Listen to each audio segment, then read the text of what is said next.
Hello dear students, welcome back to my channel Edu Colours. बच्चों, आज हम इस वर्कशीट में करेंगे क्लास 6 की जेनरिक वर्कशीट नंबर 8, जो कि 15 अप्रैल को आपको मिलनी है। ठीक है बच्चों, ये जेनरिक वर्कशीट है यानी जनरल वर्कशीट है। सारे 6 क्लास के बच्चे अभी यही करेंगे, हर सब्जेक्ट के बच्चे सिर्फ इसी तरह की वर्कशीट फ़िलहाल करेंगे।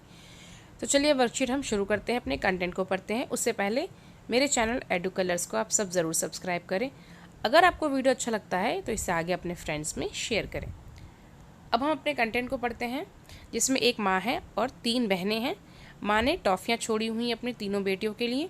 किस तरीके से बेटियाँ आती हैं, टॉफ़ियाँ लेती हैं, कितनी कुल टॉफ़ियाँ हैं, किसके हिस्से में कितनी टॉफ़ियाँ आती हैं, ये सारा हम इस वर्कशीट में जानेंगे। तो चलिए अब हम कंटेंट को पढ़ते हैं। जब मैं बहुत छोटी थी तब माँ ने हम तीनों बहनों के लिए एक बॉक्स में टॉफ़ियाँ रखी थी और कहा कि हम तीनों बराबर बांट लें। मैं दीपा घर पर सबसे पहले पहुंची और अपने हिस्से का हिस्सा लिया और बाकी 2 हिस्से बहनों के लिए छोड़ दिए।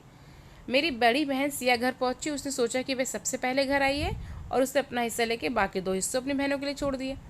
अंत में तीसरी बहन जया घर पहुंची और उसे भी यही लगा कि वह सबसे पहले आई है और उसने अपना एक हिस्सा लेके 8 टॉफ़ियाँ छोड़ दी। जब हम तीनों बहनें शाम को मिली तो पता चला कि हुआ क्या था। जो 8 टॉफ़ियाँ बच गई थी वो बचनी नहीं चाहिए थी, क्योंकि तीनों में बराबर बंटनी थी। हालांकि उस 8 टॉफ़ियों को बांटने के लिए उनकी माँ ने एक तरीका निकाला और उन्होंने तीनों में बराबर बराबर टॉफ़ियाँ बांट दी। अब हमें ये जानना है कि कुल कितनी टॉफ़ियाँ थीं और तीनों के हिस्से में कितनी कितनी टॉफ़ियाँ आईं। तो हमारा क्वेश्चन है पहला, माँ ने 8 टॉफ़ियाँ किस प्रकार बांटी, दीपा, सिया और जया को कितनी कितनी टॉफ़ियाँ मिली। सो इसका आंसर है बच्चों कुल 27 टॉफ़ियाँ थी। ठीक है, कुल 27 टॉफ़ियाँ थी। जब दीपा घर आई तो उसने अपने हिस्से की 9 टॉफ़ियाँ ले ली। ठीक है, 27 का तीसरा हिस्सा 9 होता है, और 18 छोड़ दी।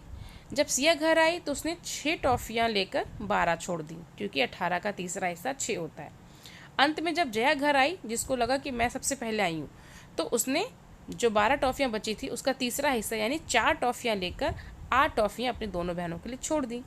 लेकिन टॉफ़ियाँ तीनों में समान रूप से बांटने के लिए माँ ने क्या किया, जो 8 टॉफ़ियाँ बची थी उसको क्या माँ ने क्या किया, माँ ने सिया को 3 और जया को 5 टॉफ़ियाँ देके तीनों में बराबर बराबर 9 टॉफ़ियाँ बांट दी।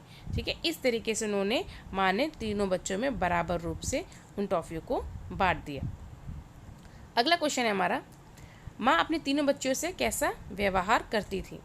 माँ अपनी तीनों बच्चियों से समानता का यानी बराबरी का व्यवहार करती थी, क्योंकि वो चाहती थी कि उनकी तीनों बच्चियों को बराबर बराबर टॉफ़ियाँ मिले।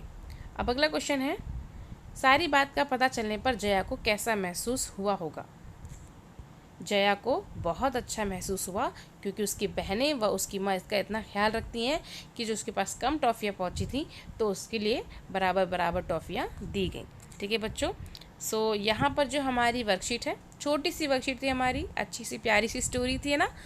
तो ये वर्कशीट हमारे यहाँ कंप्लीट होती है। आई होप आपको ये वर्कशीट अच्छी लगी होगी, समझ में आई होगी।